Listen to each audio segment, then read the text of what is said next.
Hey, what's going on, and good afternoon, everybody. Thanks for clicking on the video. This is David Pendleton, and now we're going to be covering the Eastern Classics Tournament Pro Division Front 9 round. And I am a sucker for doing what I said I would not do. Man, when I get to these par threes, I am spending practice tokens like crazy, which is good in one sense because, it helps me get closer to these drops. But it is really going through my ball depletion for sure.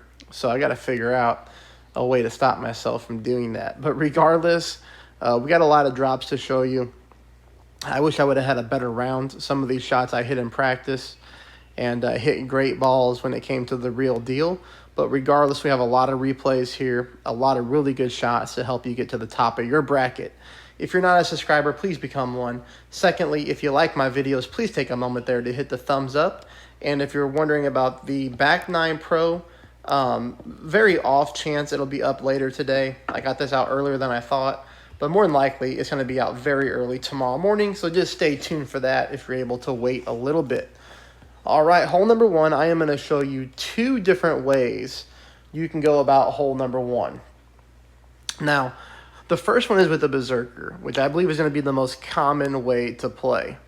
And a lot of people are going for this shot. I'm seeing a lot of chatter about it, especially on Facebook. A lot of people are like coming inches away from getting hole-in-ones. I wasn't as lucky as that, although I played it a little bit differently. And I'm going to go back and show you what I mean by that. But regardless of, how you play it, this is a really good shot. It gets us right next to the hole there for a very easy putt. Now, you're going to notice here that I played this one 10%, and I chose to go controlled overpower. I tried playing just the regular shot with a little bit of backspin, pulling 10%, then pushing back up to max. And I was clipping the rough and rolling out, and I did that in practice, so, I didn't like that shot. I don't know what I was doing wrong. So for me here, I just pulled 10%, and you can see here I'm going almost max overpower, but because I do not push back up to max, my overpower is completely controlled, making it way, way easier to hit perfect. And I found out this shot was the most consistent for me. I tried the other shot on my other account, and unfortunately I clipped the rough, rolled out, and then I missed the Embringer shot. Now, if you don't have a Berserker, here's another shot for you with a Titan that I wanted to show. 5 bars of topspin, that's it. So, a lot of people are going to be like, oh, wow, the extra mile 9, such a big advantage. Like, you need to keep in mind that here's the difference, okay, if you're one of those players who says that. So let's debunk this real quick. Sometimes it's true, but this time it's not. The extra mile 9 over the 8 only has a +1 power. So we're not talking about a significant difference. A baby amount of overpower will make up that difference. Secondly, it has a lot of top spin. That's the big advantage of the extra mile 9. It's heavy on top spin to help us get those yards. As you're seeing in this replay, I'm only using 5 bars of top spin. So anybody with an extra mile, 8 is able to accomplish this as well, because the extra mile 8 has 6 bars of top spin. That's it. I don't care about the ball guideline. I'm not using any curl, nothing like that. We're just taking a straight up shot.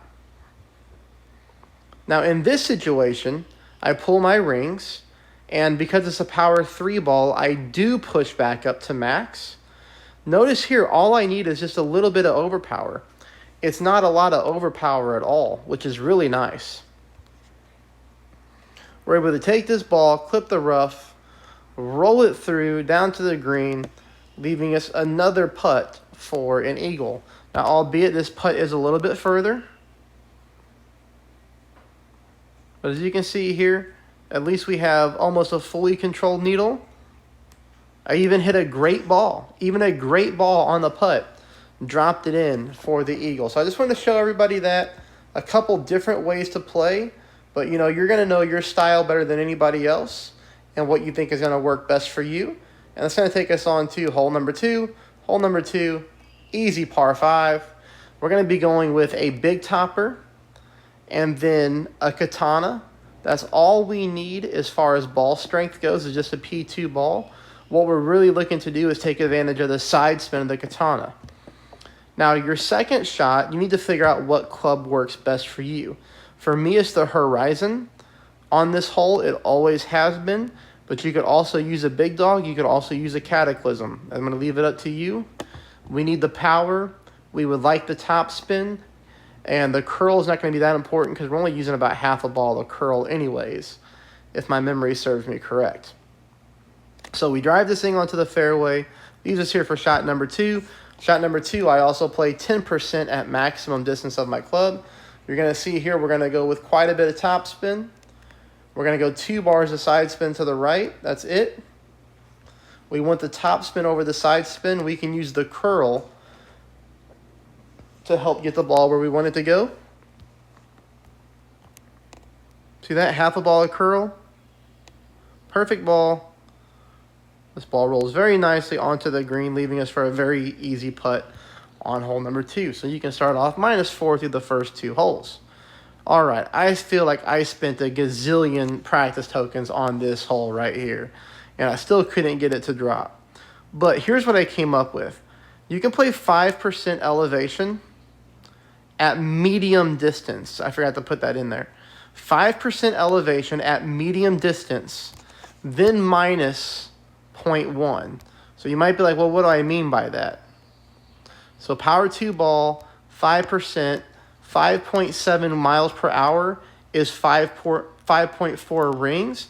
I want you to play that 5.3, or you could just put, 44, 48%, 46% in your slider. Any of those percentages or anywhere in between those percentages are going to give you the same ring adjustment, okay? This is really, really stinking close. I wish I would have got this one, because I do think this one does provide us a very nice chance to pick up a hole-in-one. I'll slow it down so everybody can see the pull here. I do get a lot of comments about making sure people can see the ring pull and the pull angle. So I try to be mindful of that. Perfect ball. I thought we had it with the camera angle, but it just rolls around the pin and comes out. Now, that's how I came up with the elevation and the minus 0.1, or the, 45, 46, 47, 48% slider. Maybe if I'd have pulled that 1 or 0.1 less rings, we might have got that ball to drop, okay? Because the shot you just saw me play was 5% at mid straight up. Takes in the hole number 4. Hole number 4, we are able to pick up an eagle here. We're going to go with 6 bars of top spin, 3 bars of side spin to the right. Again, yes, I have an extra mile 9. It's a great club, but I'm not taking advantage of the top spin. I'm only going with 6 bars here and 3 bars to the right. So anybody with an extra mile 8, you're able to duplicate this. Now, as you can see here, I'm even backing up to the plus 9 yard mark. I think it's plus 10 actually. Yep. I back up to the plus 10 yard mark. That way I can properly pull my rings.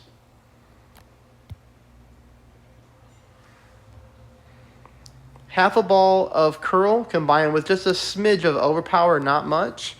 The reason that I'm not going with max topspin here is because there is a certain part of the fairway that I'm looking to land on, and that 6 bars of topspin keeps me right in this zone of where I want it to be. Now with being right here, I'm going to play this one true club, 10% at mid.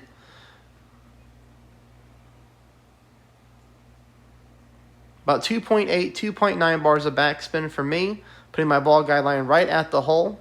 You'll see my green ring there is almost at the fringe line. That's going to be a little bit different looking depending on where you land on the fairway. This one's a little bit tricky, but this one right here where I'm able to put that green ring at the fringe line, I should have said, was a really nice shot for dead center. And I would pick up the eagle there as well. Takes us on to hole number 5, in which I used another I felt like 100 tokens on practice. It's very time consuming, so I got to stop myself. I got to get myself out of that habit of doing this practice thing.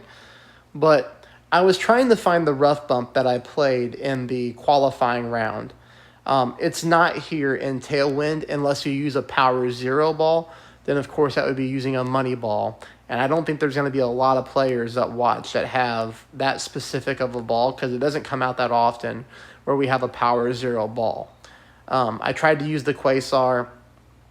I even tried to use a wind resistance 5 ball, power 1 ball, but I still kept getting caught in between clubs when I went to try to find the shot. So we're going to play this one 10% at mid with our Grizzly. You know, I'm not a big fan of playing it this way. I'd like to try to catch the funnel with the rough bump, but I was still trying to catch the funnel here. You take a look at the spin adjustments. I wouldn't consider this shot very close, unfortunately.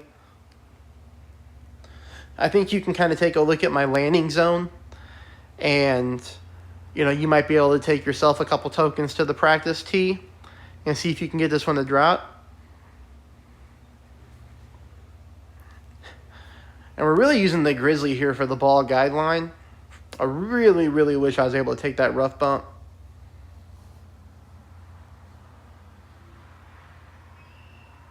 You can see we missed by about half of a bar, or half of a green square. So, you know, I wouldn't consider that one very close. It's got a lot of work to do. We just delete that one and just act like it never happened. Hole number 6 is going to be very tough, okay? But the good news is I have this one figured out for you. And it's a little bit tricky, but the thing is we have to get as much distance on the drive as possible.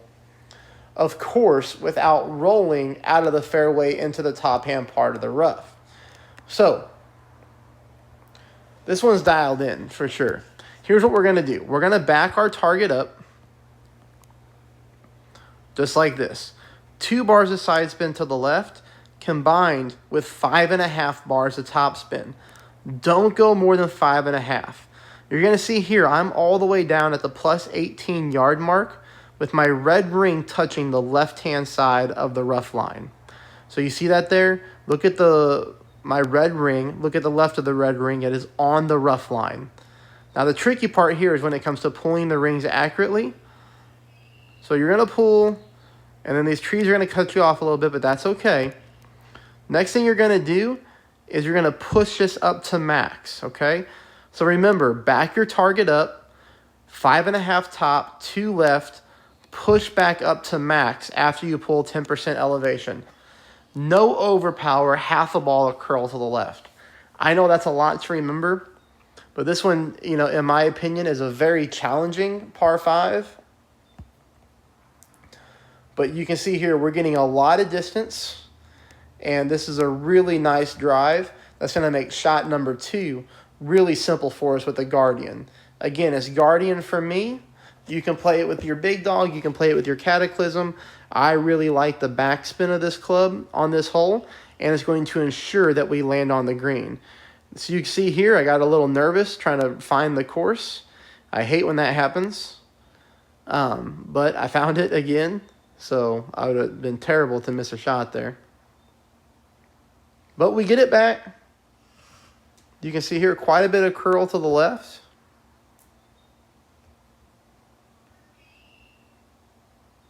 And we get this thing to sit right around the cup, leaving us for a very simple putt to pick up the eagle on that par 5. Okay. Hole number 6, another one in which I used a bunch of practice tokens on and like 6 kingmakers, I'm embarrassed to admit. But here we're going to go with 4 bars of top spin combined with 1 bar of side spin to the right. And you're going to see that I am playing dangerously close to the sand bunker here.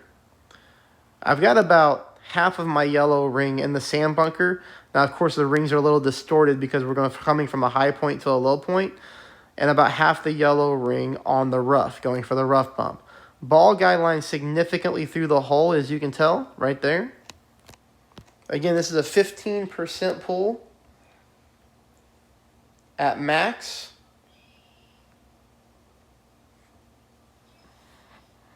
We do get that perfect ball. We clip the rough. And we roll dead in for a hole-in-one there on hole number 7. So a ton of drops to show you in the video. We got drops on hole 1. We got drops on hole 4. We got a drop there on hole 7. We're going to show you a drop here on hole 8. You just have to go for it on tailwind on this hole. So here's 6 bars to top, 2 bars of side spin to the right. And again, the reason that I'm not using more top spin is because we don't want to catch fairway to fairway and then shoot past the pin into the rough. So just because it's an extra mile 9 doesn't mean we're going to utilize everything there.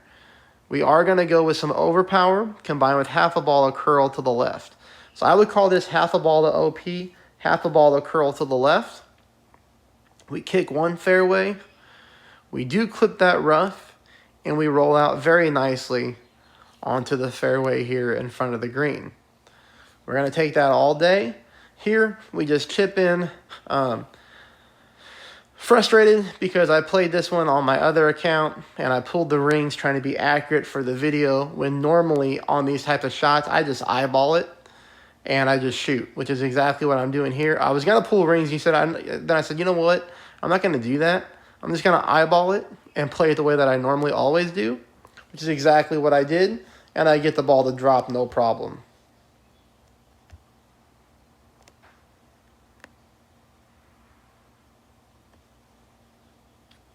Okay.